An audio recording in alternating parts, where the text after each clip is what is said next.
Ça fait maintenant notre 3e été qu'on est avec Baseball Québec. Et je peux dire que ça a bien commencé parce que lors de notre retour avec Baseball Québec, on a commencé avec l'intronisation de Michel Laplante.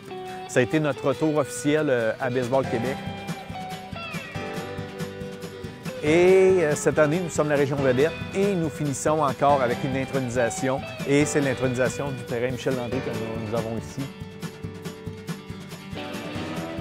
Avec le retour de Baseball Québec, mais j'ai ramassé l'Abitibi-Ouest.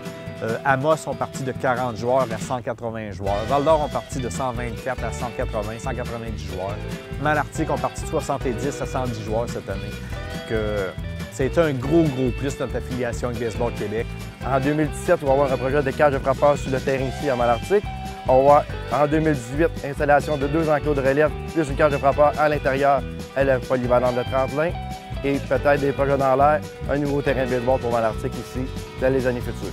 À Val-d'Or, on a passé de 2 équipes moustiques à 3 équipes moustiques à 4 équipes moustiques cette année, 4 équipes à Tongue.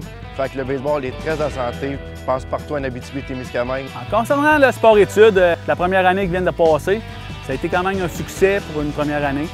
Et on avait une vingtaine de jeunes cette année. Pour une première année, on est très bien contents. On visait 12-13, puis on s'est ramassé avec 20. Fait que pour nous autres, c'est un vrai succès. Ici, à Malartic, on a reparti l'association là, 5 ans. Ça faisait 12 ans qu'il n'y avait plus de baseball à Malartic. On a reparti l'association à Malartic, ça fait 5 ans. C'était un vrai succès. Puis, une augmentation de 10 par année depuis 3 ans. Ça va très bien. Pour une petite ville comme Malartic, à 2000 habitants, j'ai 110 joueurs cette année. Fait que pour nous, c'est merveilleux. L'association de baseball mineur Abitibi-Ouest compte 150 inscriptions cette année. Pour les prochaines années, on souhaite recruter les jeunes en ayant un petit peu plus d'inscriptions. Et puis, ce qu'on travaille beaucoup, c'est sur les terrains en Abitibi-Ouest. Et les gens ont fini par embarquer avec nous parce qu'au début, on parlait du baseball aux gens et les gens étaient comme le baseball, c'est plate.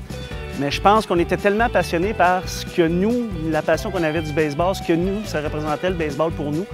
À la fin de la conversation, ils étaient comme intrigués. Ah ben, ça pourrait être le fun, ça pourrait être quelque chose de bien. Est-ce qu'on s'attendait à donner autant d'heures, autant de temps? Non. Mais le résultat final a fait que je crois qu'on est fiers du résultat. Dans la première année, on allait chercher directement les inscriptions sur les bancs d'école. Donc, sur les heures de dîner, on allait à l'école, dans les écoles ici, entre autres le Calypso, puis la Polyvalente. On allait s'asseoir sur les tables à dîner, puis on allait carrément chercher. on sentait un peu comme des gens qui allaient chercher les membres syndicales. Donc, on s'assoyait. On a eu bien du plaisir à le faire, honnêtement. Puis ça a porté fruit. Dès la première année, on est passé d'une cinquantaine de jeunes à peu près à 120 dans la première année. Puis maintenant, on se maintient dans le 175 et 200 depuis les 2 dernières années. On s'est procuré un nouveau lance-balle pour l'organisation. Fait que les camps printaniers vont servir à maintenir les coûts les plus bas possibles encore pour permettre à toute la population de pouvoir participer. Je peux dire que pour 3 ans, comme nouvelle région pour Baseball Québec, l'Abitibi, nous avons été très bien représentés et je suis très fier de ça.